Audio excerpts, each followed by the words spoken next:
ছোট পাশের জমিতে কুয়োর এক বালতি পানি ঢেলে দিতেই অবাক করা ঘটনা ঘটলো। মরা আঙুর গাছ আবার চোখের সামনে জীবন্ত হয়ে উঠলো, কিন্তু সে কিছুই খেয়াল করলো না, বরং সেই পানি থেকে এক ঢোক নিজেও খেয়ে নিল। হঠাৎ তার শরীর গরম হয়ে উঠলো, তারপর এক বিশাল মাকড়সার জালে পুরো শরীর জড়িয়ে গেল। কিছুক্ষণ পর সে যেন কোকুন ভেঙে বের হওয়া প্রজাপতির মতো বেরিয়ে এলো এবং দেখলো তার শক্তি অনেক গুণে বেড়ে গেছে। 1000 কেজির পাথরে সে সহজে তুলে ফেলছে। ছোট তখন বুঝতে পারলো সব রহস্য সেই কুয়োর পানিতে। তখন কুয়োর দিকে তাকাতেই সে দেখে বিশাল বিশাল আঙ্গুল ঝুলছে, আর একটা খেতেই সে তার স্বাদে যেন বিভোর হয়ে গেল। তখন সে ভাবলো এত সুস্বাদু ফল বাজারে বিক্রি করলে অনেক টাকা পাওয়া যাবে, কিন্তু সে বাজারে গিয়ে চড়া দামে আঙ্গুর বিক্রি করতেছিল।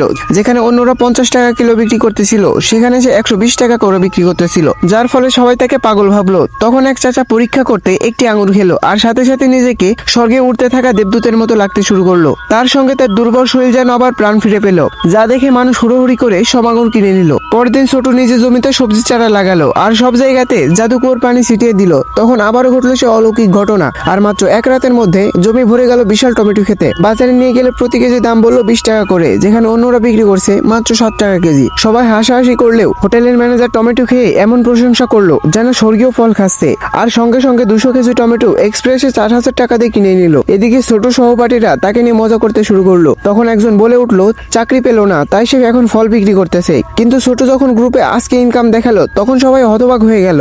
আগে যারা তাকে নিয়ে হাসাহাসি করতো, তারা এখন ফোন করে কাছে আসতে চাইছে, কিন্তু ছোট তাদের সব কল কেটে দিল। ভিডিওটির বাকি অংশ দেখতে চ্যানেলটি সাবস্ক্রাইব করে সঙ্গেই থাকো।